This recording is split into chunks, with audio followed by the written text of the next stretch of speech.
Sometimes history can be stranger than fictional. Would you believe if I say that a curse given by a woman to the royal family actually came true? Yes, because of that one curse, the city of Talakad drowned in sand and the town of Malangi went underwater, and the royal Udaya family could only have children in the alternate generations. Raja Udaya was the one who completely drove out Vijayanagas from the Srirangapatnam and established the Udaya kingdom in Mysore with Srirangapatnam as the capital.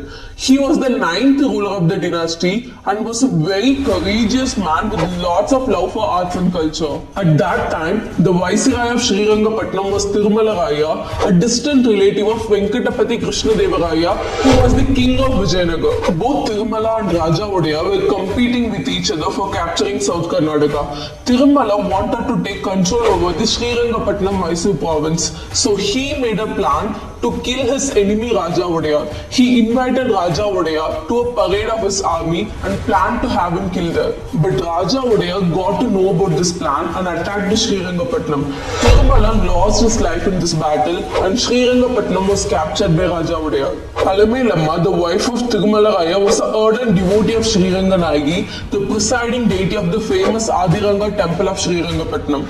She had a huge amount of precious jewels, including a fine nose ring studded with a large pearl.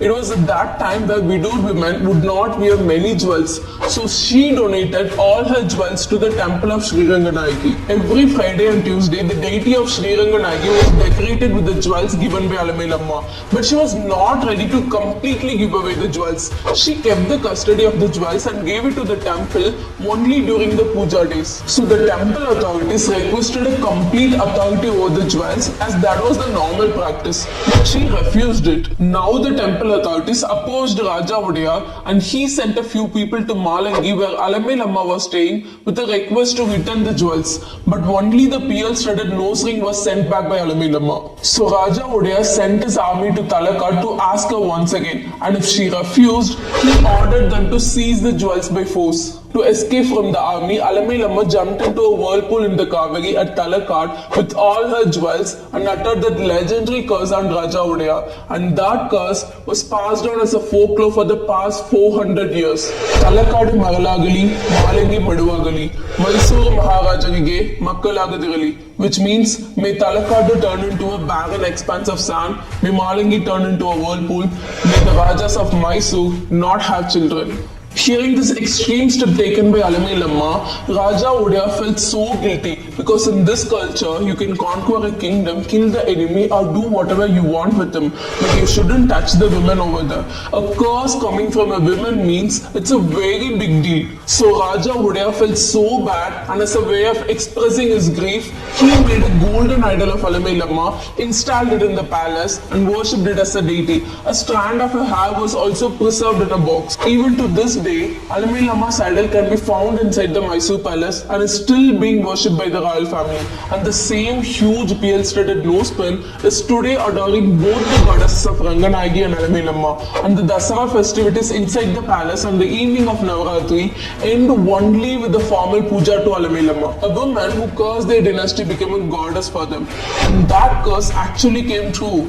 Talakad now looks like a mini desert, and the area of Malangi is nothing but a whirlpool now, and the Rajas of Mysore are having children only in the alternate generations for the past 400 years. Alternate generations in the sense, if a king ended up not having a child, he would adopt any of his relatives' child, and now the adopted son would grow up and give birth to a son.